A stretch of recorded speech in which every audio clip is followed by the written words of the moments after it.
Alright, hello. My name is lacking a name, at least that's what I go by for a pen name. Um, so today I am drawing the January voting page for my webcomic Gnosis. This is a kitsui, done kind of in a throwback style to look like kind of a old 80s VHS anime. That's been watched maybe a few times, so it's kind of worn down on the old CTR TVs. So yeah, that's what we're going to be doing. You'll see a lot more of kind of that post-processing effect come in towards the end of the video. So kind of a bit of who I am. I am the oldest of 5 siblings. I have 2 younger brothers that follow right after me, and then the next 2 are 2 younger sisters. All of us are grown up. A few of us got our own little family, so I have a few little nieces and nephews that are really cute and fun to be around. But yeah, so that's kind of where I'm at now in life. So all the stories I'm going to be telling, all of us are grown up. It's from when all we were kids. I have been, so a bit more about myself. I have been in the webcomic game since late 2012. That's when I officially started publishing my webcomic at the time, Grats.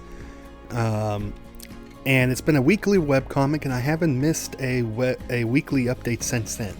There's been small updates where it might only be maybe 1 or 2 pages, but they've always been there every single week. So it's been a very long game or time that I've been doing webcomics. Kind of what started my history with comics before that go way, way back. Back to like when I was in the 2nd and 3rd grade. It being kind of the late 90s, Pokemon was really huge and during that time, but I was more of a Digimon fan myself. I mean, I liked Pokemon, but I liked the Digimon. I mean, come on, they had a robot dinosaurs that fired missiles. So that was, as far as I'm concerned, just some of the coolest things ever. Still kind of on that boat. I'll insist that robot dinosaurs with missile launchers are really, really fun. So a bunch of me and my friends, we made kind of our own Pokemon / Digimon collections. I remember one of my friends was Hauntamon. Another one I think was like Flamemon or Firemon or something like that. I went with Powermon. So you had Powermon, and I remember kind of my mascot was almost this humanoid looking thing with a tail that had kind of a triangular head and bunny ears.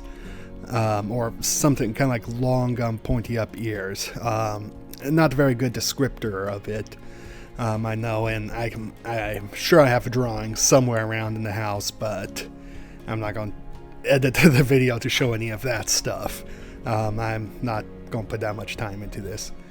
The thing that stands out most to me about the Powermon thing is that for some reason he was pink, which is really weird considering it's not the color that I particularly would use for a main character or even for a character back then, being a 7-year-old boy or whatnot. It's like, nah, pink, that's a girl color.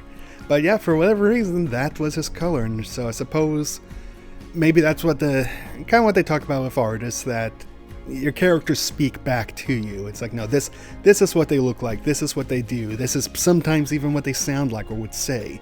And for some reason, he said, no, I'm pink. Don't understand why, but he did.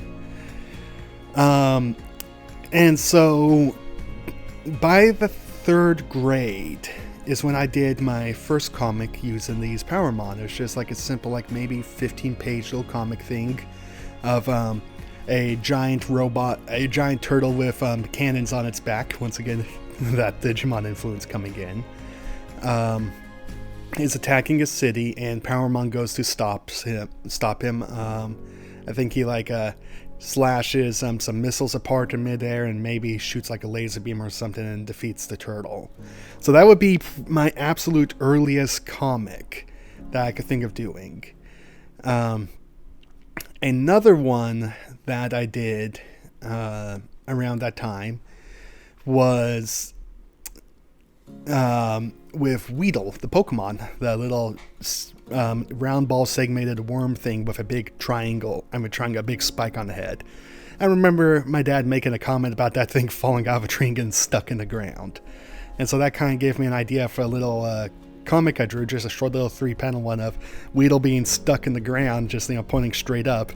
And my dad, who our family would like to ride motorcycles and shoot guns, but my dad sees it, takes aim at it, and just says, "Dad aims." Weedle starts to panic. Boom! The Weedle, the segments pop off into little balls and go flying. And it says, "Dad says, I got him." So just a small little, just a 3-panel comic that I drew. So my dad took that to work to put up in his office. And at the time, the wars in the Middle East were going on then. And so the company he worked for, he's a mechanical engineer, but they were doing a lot with guns, and had a Green Beret representative come in because they needed to do some custom orders for them.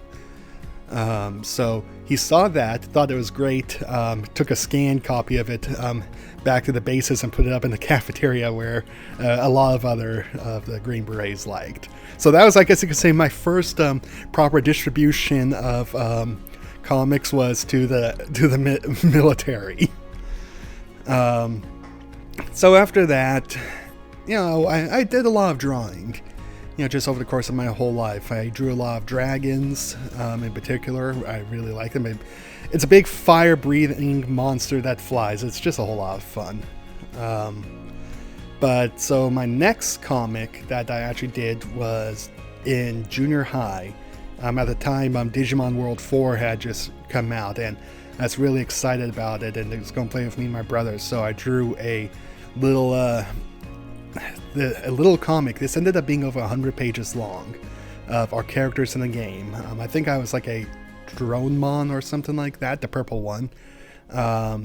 My second brother was Vmon, kind of the blue thing, and my second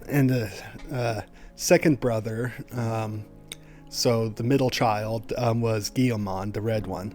So I drew a comic about our characters going on a mission, infiltrating a base and defeating the bad guys or whatever. Now, my second brother, J-Dog McFuzzle, I'll call him, as I think that's kind of become his code name, or McFuzzle, because he has real curly hair. He as a kid had a lot of ego. And so I made certain that Vmon was going to do just some of the stupidest stuff in the story, fall into silly ventilation ducts or do something stupid, and just to bother him. So that was kind of how that went. Was a 100-page comic of Digimon going on an adventure, making sure to mock my brother with it. So that was sometime in junior high. In my last 2 years of high school is when I then did yet another comic proper, and this would start off as Gratz. So by that time I had gotten into World of Warcraft and really enjoyed that game, and I enjoyed reading a lot of WoW comics. I remember WoW A being a big one that I enjoyed. Looking for Group was another one, and eventually I just got disappointed that there weren't more WoW comics out there that I enjoyed. So I decided, well, why don't I make one? And so I sat down in the back of a seminary building during lunch and got some printer paper, a number 2 pencil, and Corella twistable crayons. I still have the original package that I used with that, and started working on a comic. At the time, I had listened to the song King of Pain by The Police and enjoyed that, and so I was going to make a drama. But then when I did the concept art for 2 of the other characters in the story that were going to be troll mages, I hit the next song on my MP3 player just for something different, and it was Rush's Spirit of Radio, which is my all-time favorite song, I've decided.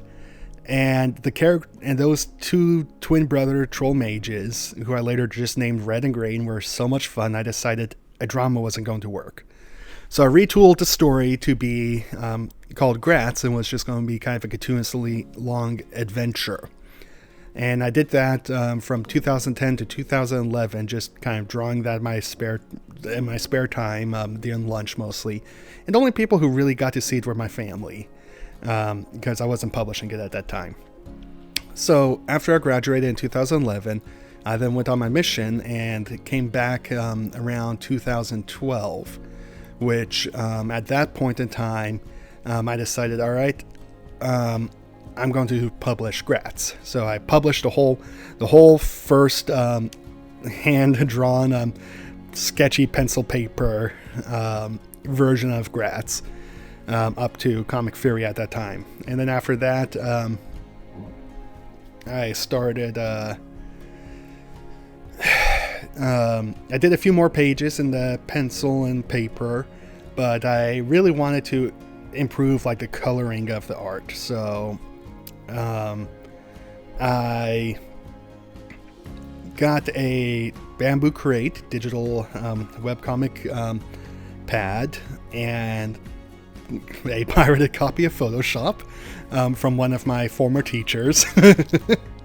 And that's a great thing about I guess being in the tech classes and things like that is piracy was pretty rampant. It wasn't so much that we wanted to get stuff for free, it's more of just that we could. It was just beating the system and it's showing that, no, the program's answer to us was kind of the fun of that.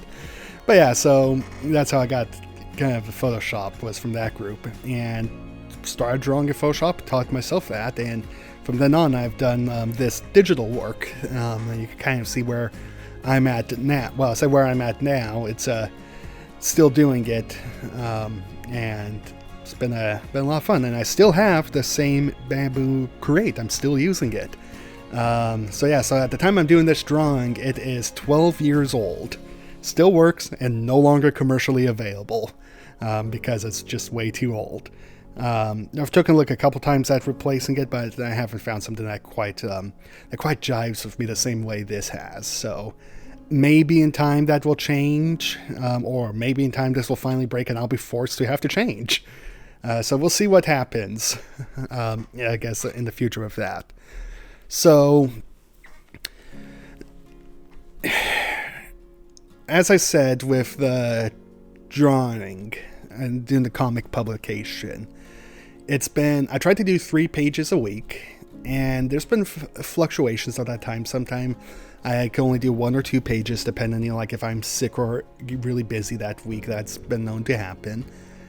But this has been my life for the past 10 years, and I mean, I like to think I got a little bit better with it, and just it's so weird to think just the chain of events that led up to what was going to amount to be essentially 1/3 of my life so far, and my whole adult life as well. That it started just way back in the 2nd grade, doing those Powermon drawings, and then the comics, and then the Digimon, the World of Warcraft, the publications, and now here I am doing my current comic, Gnosis, with completely my own characters, my own setting, and just what a journey that has been. And I guess you could just say it's just amazing at how you never know what will lead to what in your early days of your life. You never know what moments will, the smallest decision you make, which will have the biggest impact down the line for you. And so it's humbling in many respects to look at that. Just kind of see that in retrospect. And it makes me wonder, what the next 10 years are going to look like. Am I still going to be doing this? Maybe. Hopefully I'll be more financially stable doing this, whatever comes next. But yeah, so thank you for joining me for this first video. I'm going to probably do these once a month. We'll have to see if it takes off and if there's a demand for more videos. But yeah, so you can pick up this drawing right now by subscribing to the Gnosis Patreon in the $5 or $10 tier. The $5 tier will get you this drawing, and the $10 tier will get you this drawing along with a exclusive secondary drawing that will only be available to those $10 members. But I also want to invite you to come read Gnosis. It's already a year old at this point, so I think we're up to like 125 pages, maybe? If I'm remembering correctly. 3 pages a week, updates Monday, Wednesday, Friday. So, a nice, good adventure flow and a decent catalog that you can read back on. Love to have you there. Go ahead and leave a comment there, or stop on by a Gnosis and leave a comment. I'll have a link in the description. Thank you, and have a good rest of your day.